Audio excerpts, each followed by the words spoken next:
You've certainly got a tremendous amount of experience, and I love the idea of taking from regional to global, integrating, companies, making a global standard. So everything that you say here today, what's interesting, because you and I, we had a conversation before, and I asked you the question about what are the greatest challenges for creating long-term sustainable growth in our B2B businesses.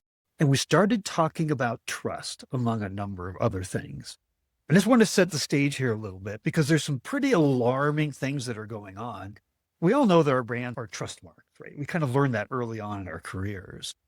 But listen to this. So if you go no farther than the like LinkedIn Edelman Trust Barometer, all over North America, all over Europe and Middle East, trust is on a decline like this, to the point where in their last barometer, of 32,000 business leaders that were respondents in that survey, 61% said they don't believe what we tell them. In fact, they feel like we are creating gross representation of the truth.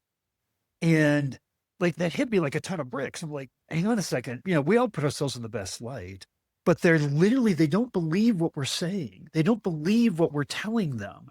And a whole nother study showed the same exact thing.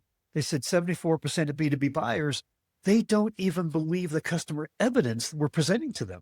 Like how we package up what we do and say, hey, we could do this for you. And only 20 that I think that they put in terms of like the totem pole in terms of trust up at the top are the leading consulting advisory firms, their peers in the industry. At the bottom is salespeople.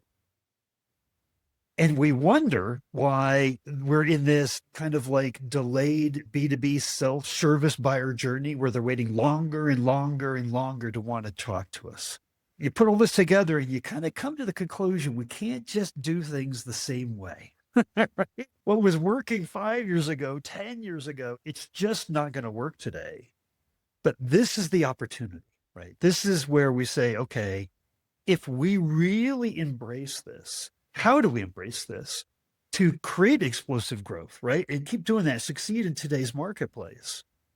So I'd love to ask your point of view, today's world where you're competing, right, on the world stage, how important is trust in the brands that you represent? It's paramount. I mean, everything is built on trust, right? If there's no trust, then there's no relationship. In the B2B world, people want to be able to trust you more than anything. You may have heard the old saying, no one got fired for buying IBM. But, the principle remains is that in the B2B world, you're not there to take a risk. You're generally not there to save a quick buck. Yeah, you want reliability because if you bring on a partner and they fail, and, if they fail in something particularly mission critical, then you don't want to be the person to explain that to the CEO. And that's why trust, being able to basically prove your capabilities, your credentials, the bottom line is what everything else is built on.